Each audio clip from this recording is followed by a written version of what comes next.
Urabona jewe umuziki nkora ahanini uri mwanya mba imbere y'abantu. Bon, generation nshasha mukunda kumbwira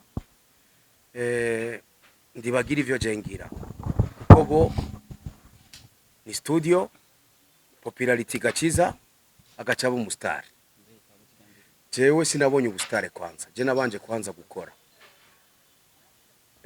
Naciye kuri batiri imyaka myinshi cyane ndi mu batera, hanyuma je ndibuka yuko kuri fete scolaire z'ishuri za primaire natangiye kuvuza ingoma imbere y'abantu ufise imyaka 10. So ico ni kintu natangiye ndi muto cyane, ndi muto ndabimenyera bica bija no mu maraso. Rero igihe Fizo yansanze Nairobi ntiyari umuririmvyi, tuze turibukanya neza, yari umuraperi.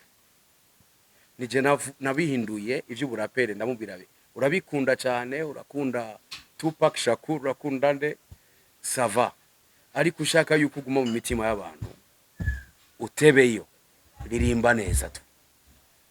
Niyo twace dukora indirimbo yitwa Mbarira something n'indi yakoze rap, akantu ka rap ndikamuheramo, ariko icyo nashimye nuko yaciye abo muririmvyi amemta umuraperi, nka je ndi umuririmvyi ndi umubateri amemta.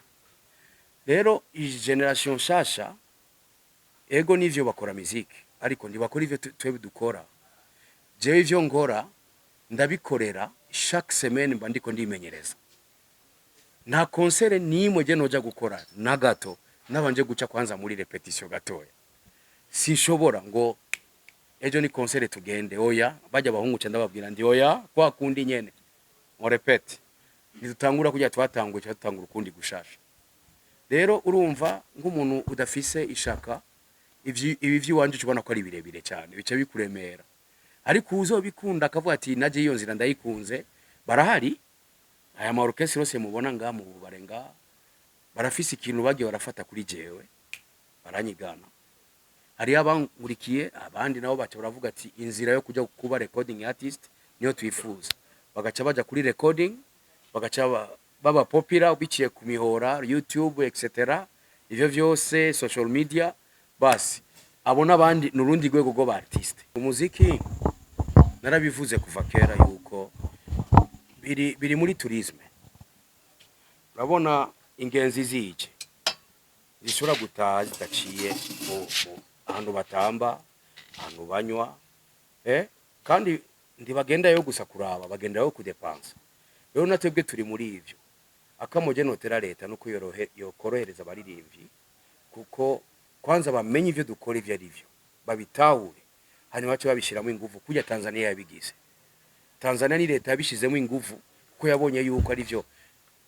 Muri 2018 nagiye muri Zanzibar muri festival yitwa Sauti za Busara. Twajanye na bodaboda tubona ku kibuga c'indege leta ifati ya mbere yari tuza amazina twese abaje ingenzi zose zije muri iyo festival.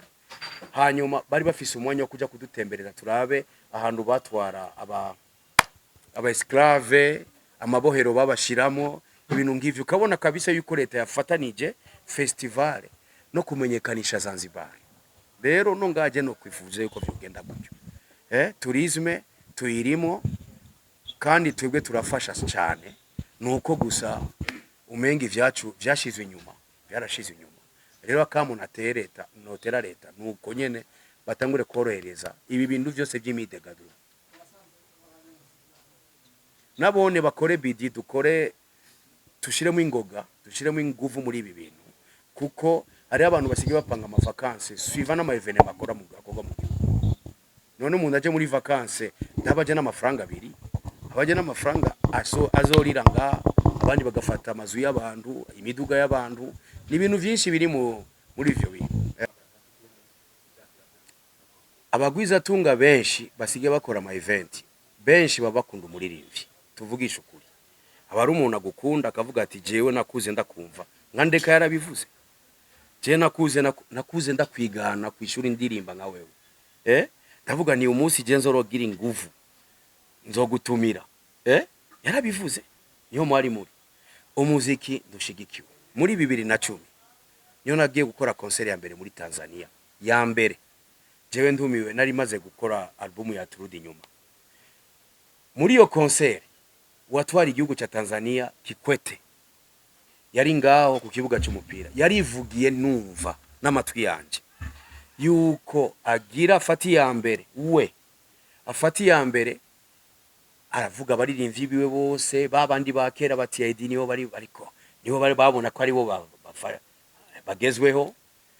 Uyu muhungu Diamond yari bwaze, yarakiri nawe arunguruka abandi ibintu ngivyo. Aravuga ko agira afati ya mbere, aduze umupira w'amaguru, filme n'umuziki, ikintu cyose gituma Tanzania yomenyekana hanze agira gifate n'amaboko wenyine. Sha ndiharahera igihe kinini, imyaka 13 iraheze, urabona aho bageze. Ico gihe abagira filme bari ba Kanumba, nyakwigendera Kanumba, ariko arabavuga bose, avuga amazina yabo ati kuva ubu cengira mfati ya mbere, ikintu cyose kizotuma Tanzania imenyekana cewe ndimo. Vyace bihinduka ku munota, ibintu vyace biduga, abaririmbyi ba Tanzania bahora barabira ku Burundi n'ababavugiriza ama live benshi barabarundi, ndabaza amazina bavuzayo. Ibintu vyace bihinduka, ubu rero sasa ni mwebwe nga musigaye muri ababo, uravyumva, ni mwebwe musigaye muri ababo. Pourtant nibo baturaba, ahubwo kwanza umutanzania vyashise agatumirwa mu Burundi kuza kuririmba, yaremeza abantu biwe hari inyuma yuko na ca gihugu gikomeye rutubura mu vy'imiziki baduhamage kuja kuririmbayo, bagafata ama video bakereka bene wabo hari. Ivyo vyose ndabizi. Je naora ngenda hafi buri kwezi kuja gutanga amaleson mu kintu citwa Tanzania House of Talent. Narihigwa itike chaque mois, ariko hagera ahantu baravuga bati akimuhana akazi imvurize, reka tukora biwacu tubaduze, uyu yamaza nga nitumubona clair. Uravyumva niko bigenda. No mu gihugu kibanye nga je narigeze kuba umujiji wa Guma muri 2013 ndiko ndakubwira ikintu cyabaye, apana histoire. Rero buri gihugu cyose bujya cama cyo kirondera abaco ndibo kwama. Uburo aho bigeze Tanzania, abakinyi b'umupira w'amaguru bose bifuza ko bakugwayo, sivyo? Pourtant kera Tanzania ikina no Burundi yaratinye ikajugumira, ikamenya ko ije gukina n'abantu batorosha, ariko ubu siko bikimeze. Abacu nibo basige bashaka yuko bagugwayo. Kandi sawo gusa no muri Kongo basige bashaka ko bagugwa Tanzania. Ukumva muri Yanga hari umuntu bakuye muri TP Mazembe, ukumva hasiye ko bagura no muri Cameroon, ahubwo busanga baratangiye kugura. Rero iyo mwidugije muraduga kabisa, kandi kuduga bikaca bibandanya mukaguma muduga. Ariko iyo muyikengereye utusanga ibintu byose bivyura umutwe bigaca bipfa, bikavyura umutwe bigaca bipfa. Ubu Tanzania amaze no kudepasa Kenya.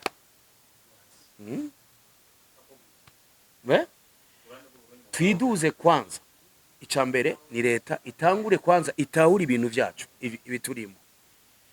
Harimo mwese namwebwe mukora ama YouTube channel, mutangure kumvirizwa okogwiki mukavuga ivyimviro byanyu. Twebwe tukora umuziki na twebwe tubazwe, abakina umupira nabone bavuge ikintu cyose coduza izina ry'u Burundi hejuru, kira mwese abazwe. Abafise amahoteli nabone babazwe, boroherezwe gute. Muzoca mubona tourisme yacu iduga, kuko hajya nta kintu cinjiza amahera nka tourisme, ndibaze bababesha.